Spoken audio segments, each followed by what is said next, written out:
ಈಗೊಂದು ಕೊಲೆ ಕೇಸ್ ಅಂತಂದ್ರೆ ಲಾಯರ್ ಏನೇನೋ ಪ್ರಶ್ನೆಗಳು ಕೇಳ್ತಾರಲ್ವಾ, ಆ ಪ್ರಶ್ನೆಗಳಿಂದ ಅಮ್ಮಂಗೆ ನೋವಾಗಬಾರ್ದು ಅನ್ನೋ ಅರ್ಥದಲ್ಲಿ ಹೇಳಿದೆ ಅಷ್ಟೇ. ನಿಜನಾ? ನಿಜ ಪಾರು, ನಾನು ಯಾಕೆ ಸುಳ್ಳು ಹೇಳಿ? ಆದ್ರೆ ನನ್ಗೆ ಯಾಕೋ ನಂಬಿಕೆ ಬರ್ತಾ ಇಲ್ಲ ಯಜಮಾನ್ರೆ. ಅಂದ್ರೆ ನಾನು ಸುಳ್ಳು ಹೇಳ್ತಾ ಇದ್ದೀನಿ ಅಂತ ಅರ್ಥನಾ? ಅಲ್ಲ, ನಿಮ್ಮೇಲೆ ನಂಬಿಕೆ ಇದೆ, ಆದ್ರೆ ನೀವ್ ಹೇಳ್ತಿರೋದು ಸರಿ ಅಂತ ನನ್ನ ಮನ್ಸಿಗೆ ಅನ್ನಿಸ್ತಾ ಇಲ್ಲ. ಸಾರಿ ಪಾರು, ನಾನು ಸುಳ್ಳು ಹೇಳ್ತಾ ಇದ್ದೀನಿ. ಆದರೆ ಪ್ರೀತುನೇ ನನಗೆ ಶೂಟ್ ಮಾಡಿದ್ದು ಅಂತ ಗೊತ್ತಾದರೆ ನಿನ್ನ ಮನಸ್ಸಿಗೆ ತುಂಬ ಹರ್ಟ್ ಆಗುತ್ತೆ.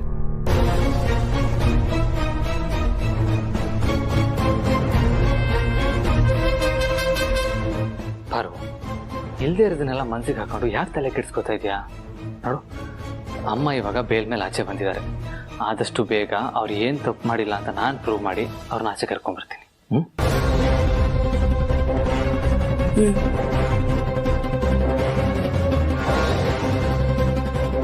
ಇನ್ನೂ ಯೋಚನೆನಾ? ನಿಮ್ಮ ಮಾತನ್ನು ನಂಬ್ತೀನಿ ಯಜಮಾನ್ರೆ. ಅತ್ತೆಮ್ಮಂಗೆ ಊಟ ಕೊಡಬೇಕು, ನಾನು ಬರ್ತೀನಿ. ಥ್ಯಾಂಕ್ಸ್ ಪಾರು. ಥ್ಯಾಂಕ್ಸಾ? ಯಾಕೆ ಯಜಮಾನ್ರೆ? ಅಮ್ಮಂಗೆ ಒಳ್ಳೆ ಸೊಸೆಯಾಗಿ ನನಗೆ ಒಳ್ಳೆ ಹೆಂಡತಿಯಾಗಿ ಬಂದಿದ್ದಕ್ಕೆ.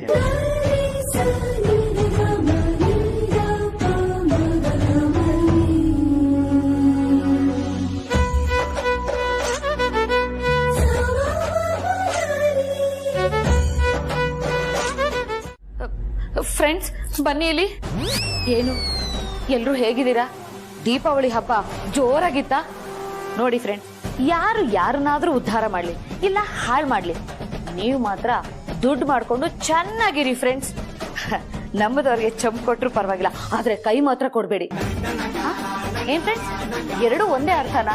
ಅಯ್ಯೋ, ನಾನು ಏನ್ ಹೇಳ್ತಿದ್ದೀರಿ ಅಂತ ನನಗೆ ಅರ್ಥ ಆಗ್ತಿಲ್ಲ, ಇನ್ನು ನಿಮಗೆ ಹೇಗೆ ಅರ್ಥ ಆಗುತ್ತೆ ಫ್ರೆಂಡ್ಸ್? ನನ್ನ ಮಾತಲ್ಲಿ ತಪ್ಪು ಹುಡ್ಕೋದನ್ನ ಬಿಟ್ಟು ಮನಸ್ಸಿನ ಭಾವನೆನ ಅರ್ಥ ಮಾಡ್ಕೊಳ್ಳಿ ಫ್ರೆಂಡ್ಸ್.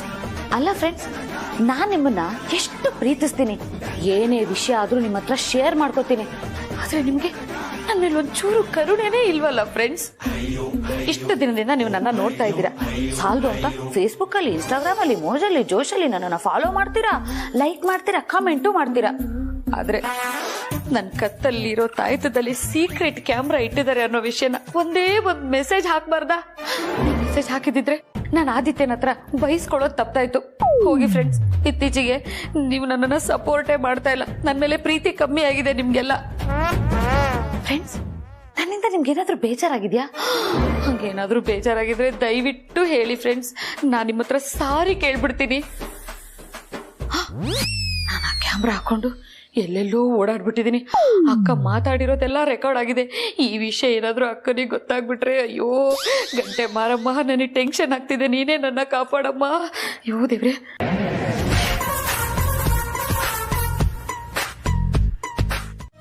ವೀರಣ್ಣನ ಹತ್ರ ಮಾತಾಡ್ತಾ ಇದ್ದೆ ರಘು. ವೀರಣ್ಣ ಕಾಲ್ ಮಾಡಿದ್ರು, ಈಗಲೇ ಬರ್ತೀನಿ ನಮ್ಮನ್ನೆಲ್ಲ ನೋಡಕ್ಕೆ ಅಂತ ಹೇಳಿದ್ರು. ನಾನೇ ಬೇಡ ಅಂತ ತಡೆದೆ. ಈಗ ಆದಿ ಹೇಗೂ ಚೇತರಿಸ್ಕೊತಾ ಇದ್ದಾನೆ, ನಾನು ಬೇಲ್ ಮೇಲೆ ಹೊರಗೆ ಬಂದಿದ್ದೀನಿ, ಅಷ್ಟು ಅರ್ಜೆಂಟಾಗಿ ಬರೋ ಅವಶ್ಯಕತೆ ಇಲ್ಲ ಅಂತ ನಾನೇ ಹೇಳಿದೆ. ಪಾಪ ಅವ್ರಿಗೂ ಹುಷಾರಿರ್ಲಿಲ್ವಂತೆ, ಅಪ್ಪಾಜಿ ಹೇಳಿದ್ರು. ಆದಿತ್ಯಕ್ಕೆ ಶೂಟ್ ಆಗಿರೋದು ತಿಳಿದು ಹಾಸ್ಪಿಟಲ್ ಇದ್ದಾಗ ವೀರಯ್ಯ ಫೋನ್ ಮಾಡಿದ್ದ, ಅಡ್ರೆಸ್ ಕೊಡು ಈಗಲೇ ಬರ್ತೀನಿ ಅಂದ. ಆಗ ಅವನ ಧ್ವನಿಯಲ್ಲಿ ಏನೋ ಒಂದು ಆಸೆ ಕಂಡು ಬಂತು ನನಗೆ. ಏನಾಯ್ತು ಅಂತ ಕೇಳಿದಾಗ ಇಲ್ಲ ಹುಷಾರಾಗಿದ್ದೀನಿ ಅಂದ. ಆಮೇಲೆ ಅಪ್ಪಾಜಿ ಹತ್ರ ಮಾತಾಡ್ತಾ ಗೊತ್ತಾಯ್ತು ವೀರಯ್ಯನಿಗೆ ಹುಷಾರಿಲ್ಲ ಅಂತ. ಅದಕ್ಕೆ ಯಾವುದೇ ಕಾರಣಕ್ಕೆ ನೀನು ಬರಕ್ಕೆ ಹೋಗಬೇಡ, ನಾವೆಲ್ಲರೂ ಇದ್ದೀವಿ, ನಾವು ನೋಡ್ಕೋತೀವಿ, ಮೊದಲು ನೀನು ಹುಷಾರಾಗು ಅಂತ ಹೇಳಿದೆ. ಆದರೆ ನೀನು ಅರೆಸ್ಟ್ ಆಗಿರೋ ವಿಷಯ ತಿಳಿದು ಜೀಪ್ ತಗೊಂಡು ಹೊರಟೇ ಬಿಟ್ನಂತೆ. ಊರಾಚೆ ಇರೋ ದೇವಸ್ಥಾನದ ಹತ್ರ ಬರೋಷ್ಟೊತ್ತಿಗೆ ತಲೆ ಸುತ್ತ ಬಂದು ಗಾಡಿ ಓಡ್ಸೋಕ್ಕಾಗಲಿಲ್ಲ, ರಸ್ತೆ ಬದಿಯಲ್ಲಿ ನಿಲ್ಲಿಸ್ಬಿಟ್ನಂತೆ. ಅದೇ ಊರಿನ ಜನ ನೋಡಿ ಅವನ್ನ ಕರ್ಕೊಂಡು ಹೋಗಿ ಮನೆಗೆ ಬಿಟ್ಟಿದ್ದಾರೆ. ಫೋನಲ್ಲಿ ಎಷ್ಟೇ ಸಮಾಧಾನ ಹೇಳಿದ್ರು ವೀರಣ್ಣನಿಗೆ ತೃಪ್ತಿ ಆಗಲ್ಲ, ಅಲ್ಲಿ ಇರೋಕ್ಕಾಗಲ್ಲ. ಅದಕ್ಕೆ ಇವತ್ತೆಲ್ಲ ನಾಳೆ ಬಂದೇ ಬರ್ತಾನೆ ಅಂತ ಯೋಚನೆ ಮಾಡಿ ಜನನಿನ ಊರಿಗೆ ಕಳಿಸ್ಕೊಟ್ಟೆ. ಅಪ್ಪನ ಜೊತೆಲಿ ಮಗಳಿದ್ದು ಆರೈಕೆ ಮಾಡಿದ್ರೆ ಅವನಿಗೂ ಸ್ವಲ್ಪ ಬೇಗ ಹುಷಾರಾಗುತ್ತೆ, ಮನಸ್ಸಿಗೆ ನೆಮ್ಮದಿ ಅನಿಸ್ಬೋದು. ಹಾಗೆ ಇಲ್ಲಿನ ಬೆಳವಣಿಗೆ ಬಗ್ಗೆ ಜನನಿಂದ ಗೊತ್ತಾದ್ರೆ ಅವನು ತಗೊಂಡಿರೋ ನಿರ್ಧಾರದಿಂದ ಹಿಂದೆ ಸರಿಬಹುದು ಅಂತ ಜನನಿನ ಒಪ್ಪಿಸಿ ನಿನಗೂ ಹೇಳ್ದೆ ಆದಷ್ಟು ಬೇಗ ಕಳಿಸ್ಕೊಟ್ಟೆ. ದಯವಿಟ್ಟು ಕ್ಷಮಿಸ್ಬಿಡು ಅಖಿಲ. ಏನಿದು ರಘು, ಏನ್ ಮಾತಾಡ್ತಿದ್ದೀರಾ? ಎಂಥ ಒಳ್ಳೆ ಕೆಲಸ ಮಾಡಿದ್ದೀರಾ ನೀವು. ಸ್ವಂತವಾದ ನಿರ್ಧಾರ ತಗೊಳ್ಳೋದಕ್ಕೆ ನಾನು ಪರ್ಮಿಷನ್ ತಗೋಬೇಕಾ ನೀವು? ಹಾಗೆ ನೋಡಿದ್ರೆ ನಾನು ನನ್ನ ಸ್ವಂತ ನಿರ್ಧಾರಗಳನ್ನು ತಗೊಂಡಾಗ ನೀವು ಯಾವತ್ತಾದರೂ ಕ್ವೆಶ್ಚನ್ ಮಾಡ್ತೀರಾ? ಹಾಗೆ ನಾನು ನಿಮ್ಮ ನಿರ್ಧಾರಗಳನ್ನ ಪ್ರಶ್ನೆ ಮಾಡಬಾರ್ದು. ನಾವಿಬ್ರು ಲೈಫ್ ಪಾರ್ಟ್ನರ್ಸ್ ಅಲ್ವಾ ರಘು? ಹೀಗೆ ಇರಬೇಕು. ಒಳ್ಳೆ ಸಂಬಂಧ ಅನ್ನೋದು ಎಷ್ಟು ಶ್ರೇಷ್ಠವಾದದ್ದು ಅಲ್ವಾ ರಘು? ಮನುಷ್ಯನಿಗೆ ಎಷ್ಟೇ ಹೆಸರು, ಹಣ, ಆಸ್ತಿ, ಅಂತಸ್ತು ಏನೇ ಇದ್ರೂ ಅದು ಯಾವುದ್ರ ಬಗ್ಗೆನೂ ತಲೆ ಕೆಡಿಸ್ಕೊಳ್ದೆ ನಮ್ಗೊಂದು ಕಷ್ಟ ಅಂತ ಬಂದಾಗ ನಮ್ಮ ಜೊತೆನಲ್ಲಿ ನಿಲ್ತಾರಲ್ಲ, ಅವರೇ ನಿಜವಾದ ಬಂಧುಗಳು. ಅಂಥವರು ನಮ್ಮ ಮನಸ್ಸಿನಲ್ಲಿ ನಮ್ಮ ಕೊನೆಯ ಕಾಲದವರೆಗೂ ಭದ್ರವಾಗಿ ಬೇರೂರಿರ್ತಾರೆ ಅಲ್ವಾ? ನಿಜ ಅಖಿಲ. ನಮ್ಗೆ ಕಷ್ಟ ಅಂದ ಕೂಡಲೇ ಸ್ಪಂದಿಸೋ ಜೀವ ಅಂದ್ರೆ ಈರಣ್ಣ. ನಿಜಕ್ಕೂ ಅವ್ರು ನಮ್ಗೆ ಸಿಕ್ಕಿರೋದು ನಮ್ಮ ಪುಣ್ಯನೇ.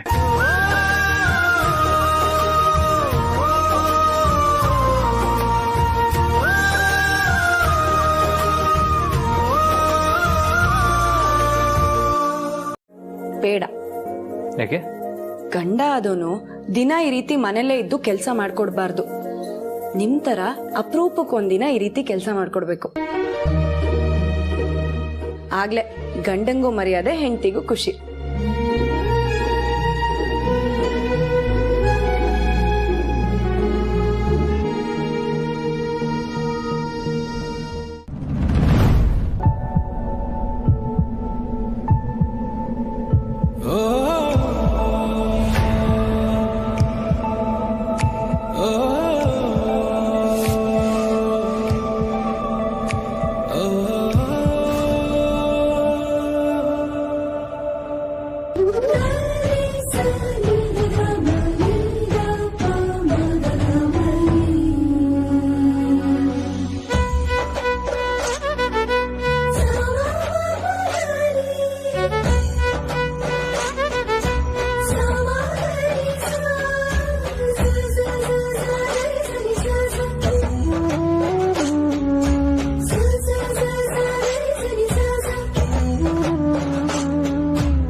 ಬಿಡಿ ಯಜಮಾನ್ರೆ. ಯಾವತ್ತೂ ಗಂಡ ಆಗೋನು ಹೆಂಡತಿ ಕೈನ ಬಿಡಬಾರ್ದು. ನೀವು ಬಿಡಲ್ಲ ಅಂತ ನನಗೆ ಚೆನ್ನಾಗಿ ಗೊತ್ತು. ಮತ್ತೆ ಇವಾಗ ಬಿಡಿ ಅಂದ?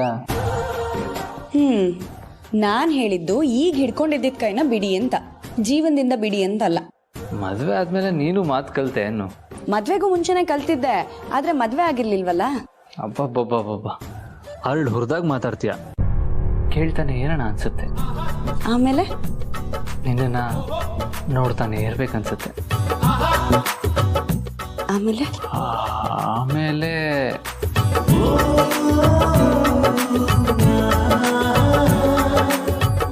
ಈ ನಿನ್ ಮುದ್ದಾದ ಕೆನ್ನೆಗೆ ಸಿಹಿಯಾದ ಮುದ್ದು ಕೊಡ್ಬೇಕು ಅಂತ ಅನ್ಸುತ್ತೆ.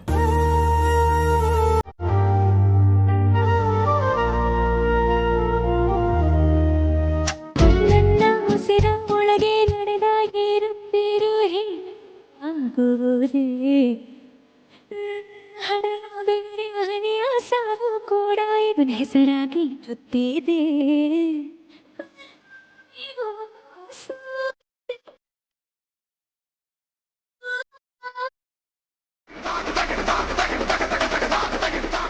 ಪಾರು, ನೀನೇನು ಟೆನ್ಷನ್ ಆಗಬೇಡ. ಏನಾದರೂ ಇನ್ಫಾರ್ಮೇಶನ್ ಸಿಕ್ಕಿದ್ರೆ ಅವರೇ ಕಾಲ್ ಮಾಡ್ಬೋದು. ನಾವು ವೇಟ್ ಮಾಡೋಣ. ಸರಿ ಯಜಮಾನ್ರ. ಒಳಗೆ ಬರ್ಬೋದಾ? ಅಪ್ಪ ಬನ್ನಿ. ಆದಿತ್ಯ, ಇವತ್ತು ಸಂಜೆ ನೀನು ಆಫೀಸಿಂದ ಸ್ವಲ್ಪ ಬೇಗ ಬರಬೇಕು. ಯಾಕಪ್ಪ, ಏನು ವಿಷಯ? ಇದೇ ಮಾತು ನಿಮ್ಮ ಅಮ್ಮ ಹೇಳ್ತಿದ್ರೆ ಯಾಕೆ ಏನು ಅಂತ ಪ್ರಶ್ನೆ ಮಾಡಿದೆ, ಹೂ ಅಂತಿದ್ದೆ.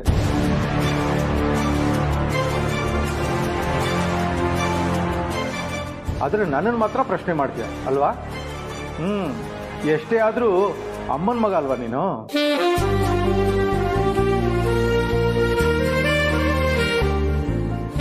ಹಾಗಲ್ಲಪ್ಪ.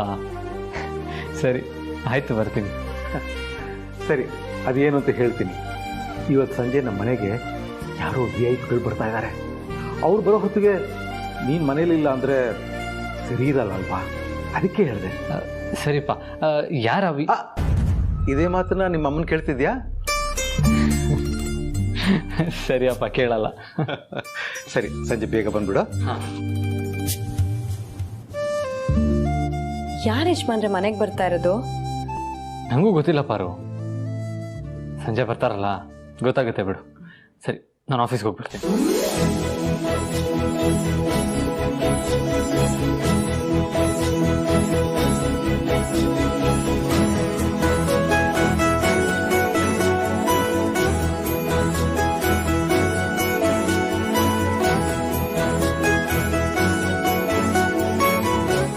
VIP ಬರ್ತಾರೆ ಅಂತ ಹೇಳಿರೋದು, ಓಕೆನಾ? ಓಕೆ ಮ್ಯಾಮ್, ಹೇಳಲ್ಲ.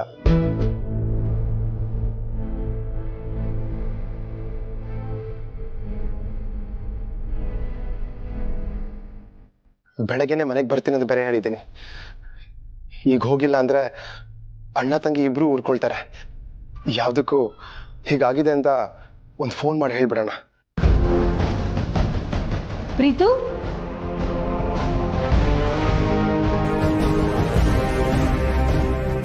ಏನಪ್ಪ ನಾನು ಹೇಳಿದ್ದೇನು, ನೀನು ಮಾಡ್ತಿರೋದೇನು? ಅದು ಫ್ರೆಂಡಿಗೆ ಬರ್ತೀನಿ ಅಂತ ಹೇಳಿದ್ನಲ್ವಾ, ಅವ್ನು ವೆಯ್ಟ್ ಮಾಡ್ತಿರ್ತೇನೆ ಅಂತ ಫೋನ್ ಮಾಡಿ ಹೇಳೋಣ ಅಂತ ಫೋನ್ ತಗೊಂಡೆ. ಅದೀಗ ಅಷ್ಟೊಂದು ಮುಖ್ಯನಾ? ಫೋನ್ ಪಕ್ಕಕ್ಕಿಟ್ಟು ಮಾಡಬೇಕಾಗಿರೋ ಕೆಲಸದ ಕಡೆ ಗಮನ ಹರಿಸು. ಸರಿ ಮ್ಯಾಮ್.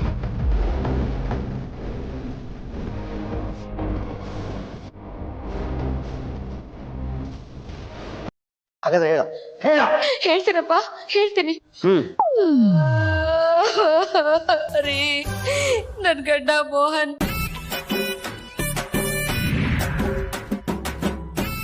ಆ ಕಾಯ್ತದಲ್ಲಿ ಸೀಕ್ರೆಟ್ ಕ್ಯಾಮ್ರಾ ಇಟ್ಟಿದ್ದ ಅಂತ ನನಗೆ ಗೊತ್ತಿರ್ಲಿಲ್ಲ ಕಣ್ರಿ.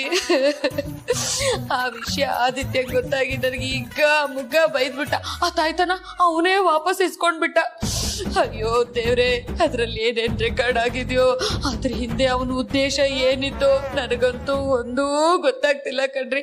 ಈ ವಿಷಯ ಏನಾದ್ರೂ ಅಕ್ಕನಿಗೆ ಗೊತ್ತಾದ್ರೆ ನನ್ನ ಮುಗಿಸೇ ಬಿಡ್ತಾರೆ. ಅದಕ್ಕೆ ನಿನ್ನೆಯಿಂದ ಒಂದೇ ಟೆನ್ಷನ್, ಯಾರ ಹತ್ರ ಹೇಳ್ಕೊಳ್ಳಿ ಯಾರ ಹತ್ರ ಬಿಡ್ಲಿ ಅಂತ ಒದ್ದಾಡ್ತಾ ಇದ್ದೀರಿ ಕಣ್ರಿ. ಇಷ್ಟೇ ನಡೆದಿತ್ತು.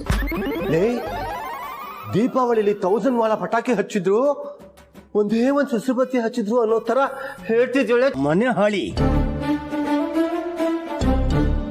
ಶಾಕ್ ಆಯ್ತಾ? ನಿನಗ್ ಶಾಕ್ ಆದಾಗ ಅದೇನೋ ಇಲ್ಲ ಬಿಲ್ಲ ಅಂತೆಲ್ಲ ಹೇಳ್ತಿದ್ಯಲ್ಲ, ಅದನ್ನ ಹೇಳಿ ಒಂದ್ಸಲ. ಯಾಕೆ? ನನಗೂ ಶಾಕ್ ಆಗಿದೆ ಅದಕ್ಕೆ. ಓ ಮೈ ಗಾಡ್, ಜಿಲಾ ಸಿಂಡ್ರಲಾ ಕಾಂಚನ ಮಿಣಮಿಣ ಟಿನಿಂಗ ಮಿನಿಂಗ ಟಿಶ್ಕ್ಯಾ.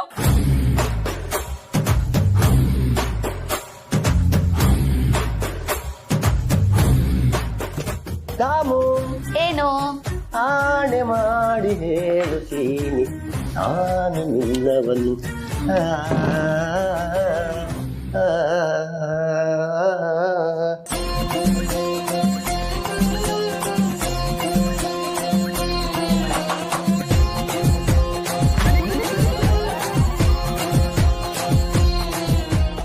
ದಾಮು, ಲೇ ದಾಮು, ಸ್ವಲ್ಪ ಬೆನ್ನುಜ್ಜು ಬಾರೆ.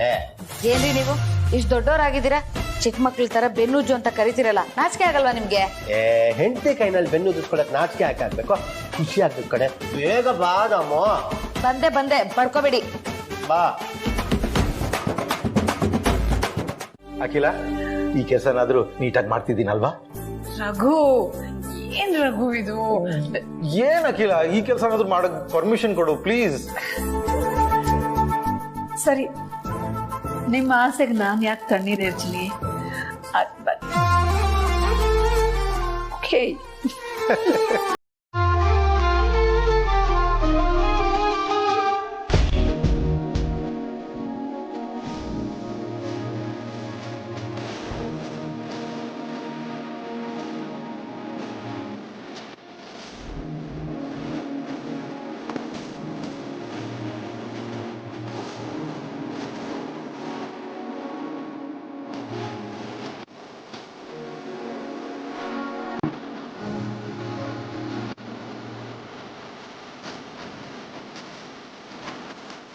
ಇಲ್ಲ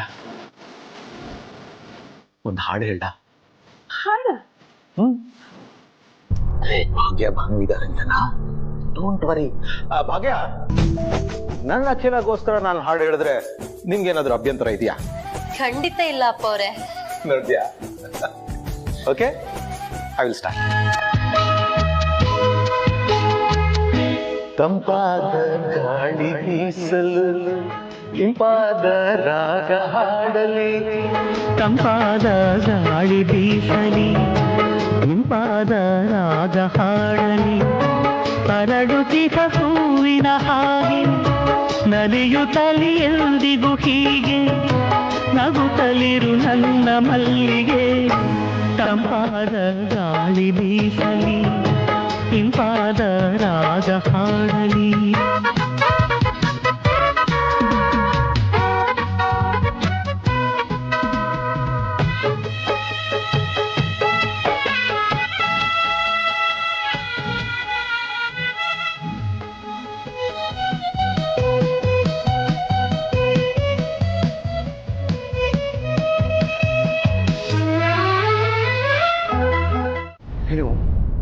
ಇದು ಡಿನ್ನರ್ಗೆ ಎಲ್ಲ ರೆಡಿ ಆಗಿದೆ. ಟೇಸ್ಟ್ ನೋಡ್ಬೇಕು. Soup taste ನೋಡ್ತೀಯಾ?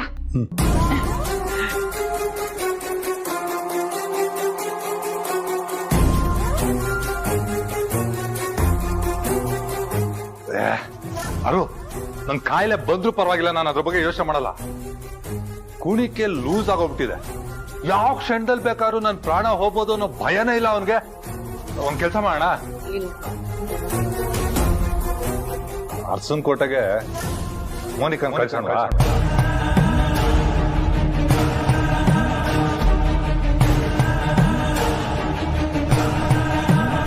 ಕಳಿಸಿ, ಏನಾಗುತ್ತೋ ಆಮೇಲೆ ನೋಡ್ಕೊಳ್ಳೋಣ.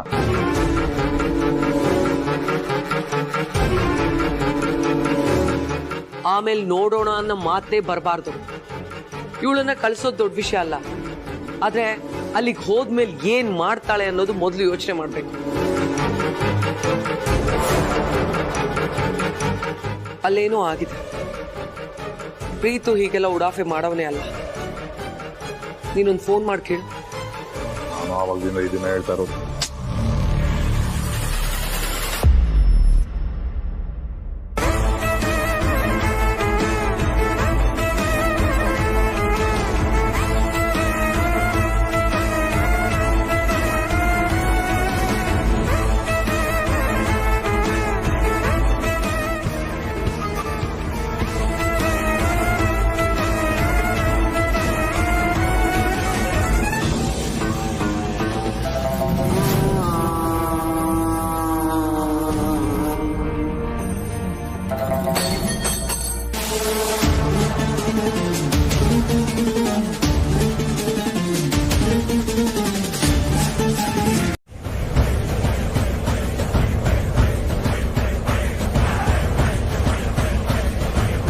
ಇದಕ್ಕೆಲ್ಲ ಏನ್ ಕಾರಣ ಅಂತ ಆದಿನೇ ಕಂಡುಹಿಡಿತೀನಿ ಅಂತ ಹೇಳಿದ್ದಾನೆ.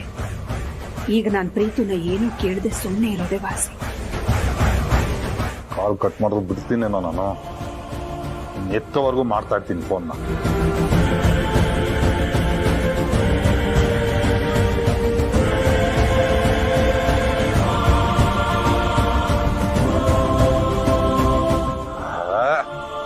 ಆಗ್ಲೇ ಫೋನ್ ಕಟ್ ಮಾಡ್ದ, ಈಗ ರಿಸೀವೇ ಮಾಡ್ತಾ ಇಲ್ಲ.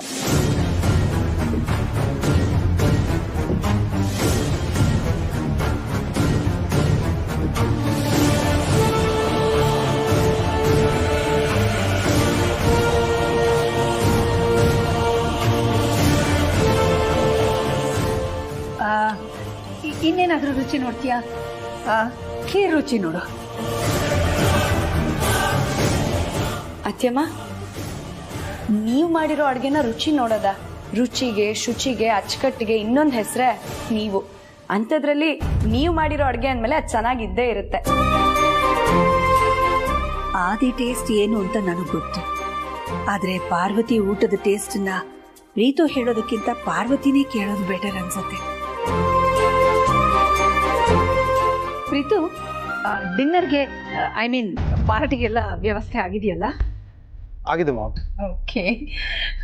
ಟೇಸ್ಟ್ ನೋಡೋದನ್ನ ಪಾರ್ವತಿ ಮಾಡ್ತಾನೆ. ಈ ವಿಷಯದಲ್ಲಿ ಅವಳೇ ಬೆಟರ್ ಅನ್ಕೋತೀನಿ. ನೀನ್ ಹೋಗಿ ಟೇಸ್ಟ್ ಮಾಡಿ.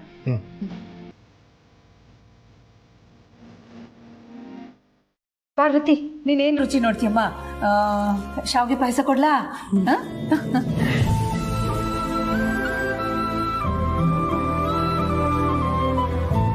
ಗೋಡಂಬಿ, ದ್ರಾಕ್ಷಿ, ಏಲಕ್ಕಿ ಎಲ್ಲ ಹಾಕಿದ್ದೀನಿ ನೋಡು.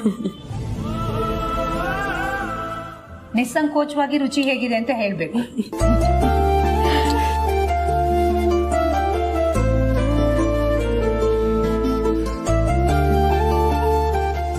ಹೇಗಿದೆ ಅತ್ಯಮ್ಮ?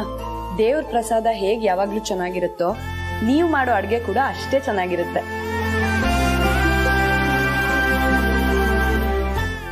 ಪಾರ್ವತಿ, ಯಾಕೆ ಯಾವಾಗ್ಲೂ ನನ್ನನ್ನು ದೇವ್ರಿಗೆ ಹೋಲಿಸ್ತೀಯ? ಪ್ರಪಂಚದಲ್ಲಿ ಆ ದೇವರಿಗಿಂತ ದೊಡ್ಡವರು ಬೇರೆ ಯಾರೂ ಇಲ್ಲ. ತಾಯಿಯಾದ ನೀವು ದೇವ್ರಾಗ್ಬೋದು, ಆದ್ರೆ ದೇವ್ರು ತಾಯಿ ಆಗೋದಕ್ಕೆ ಆಗಲ್ಲ ಅಲ್ವಾ ಅತ್ಯಮ್ಮ?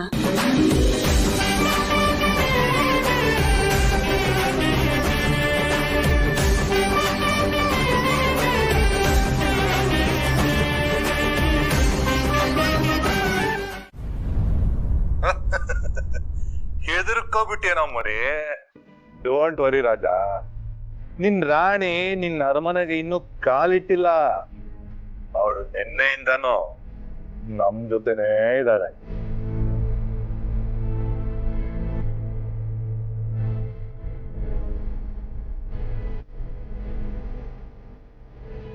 ಒಂದ್ ನಿಮಿಷ ರೀ.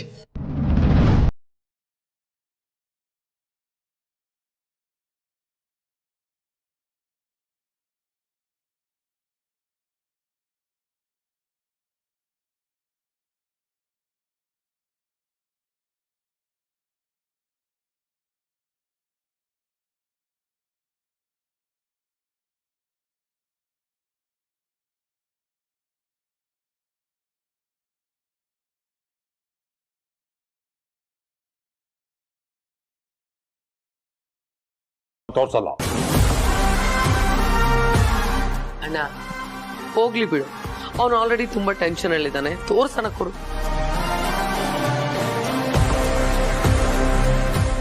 ಹಾಯ್ ಪ್ರೀತು.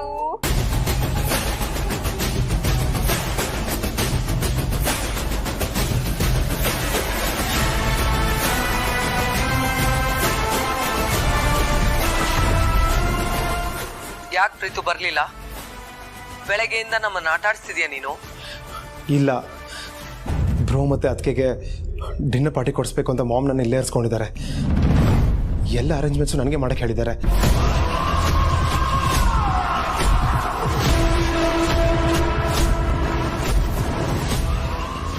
ಊರಲ್ಲಿ ಬೇರೆ ಜನನೇ ಇಲ್ಲ, ಅದಕ್ಕೋಸ್ಕರ ನಾನೆಲ್ಲ ನೋಡ್ಕೊಳ್ತಾ ಇದ್ದೆ.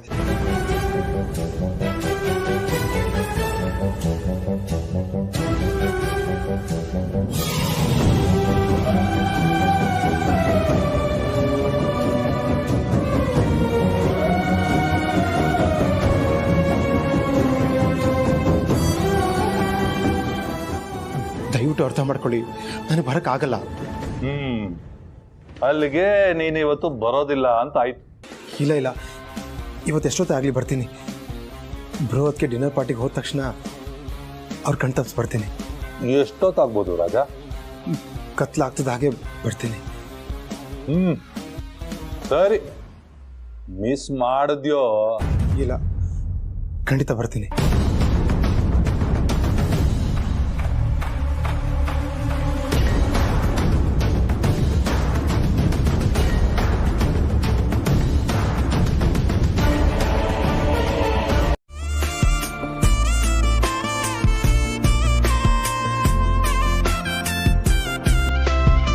ಇವತ್ತಿನ ನಮ್ಮ ಸ್ಪೆಷಲ್ ಇನ್ವೈಟೀಸ್ ಬೇರೆ ಯಾರೂ ಅಲ್ಲ, ನೀವಿಬ್ರೇ.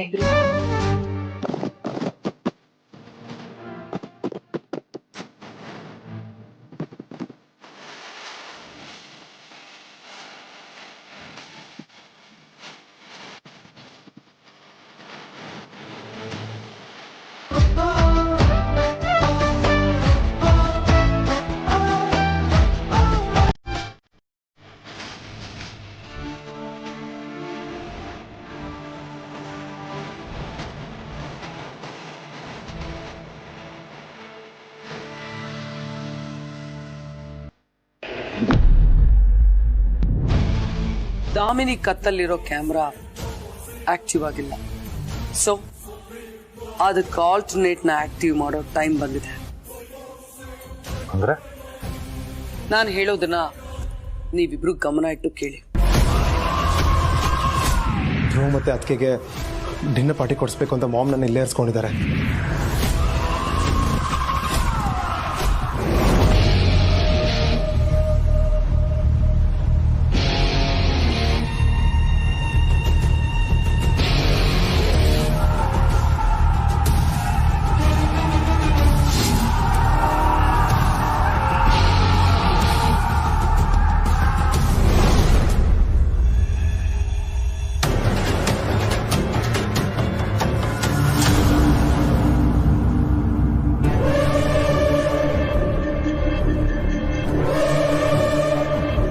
ನಮ್ ಕೈಲಾಗುತ್ತೆ.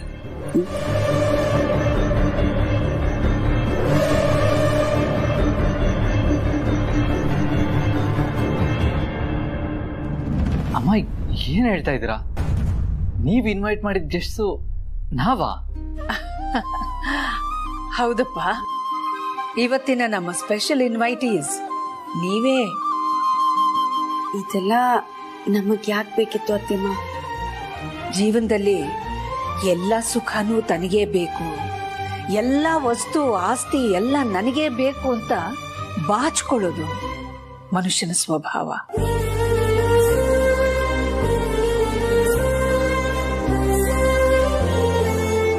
ಕೆಲವರಂತೂ ಕುಟುಂಬದಲ್ಲಿ ಬೇರೆಯವರ ಬಗ್ಗೆ ಯೋಚನೆ ಕೂಡ ಮಾಡೋದಿಲ್ಲ. ಅದನ್ನ ತಪ್ಪು ಅಂತಾನೂ ಹೇಳಕ್ಕಾಗಲ್ಲ. ಯಾಕಂದ್ರೆ ಅವರವರ ಸಾಧನೆ, ಅವರವರ ಕರಿಯರ್ ಮಧ್ಯದಲ್ಲಿ ಬದುಕು ತನ್ನ ಮೌಲ್ಯವನ್ನ ಕಳ್ಕೊಳ್ತಾ ಇದೆ. ಆದ್ರೆ ನೀವಿಬ್ರು ಅದಕ್ಕೆ ಹೊರತು.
ಇದೇ ಸರಿಯಾದ ಟೈಮ್, ಮೊದಲಿನಿಂದ ಹೊರಡಬೇಕು.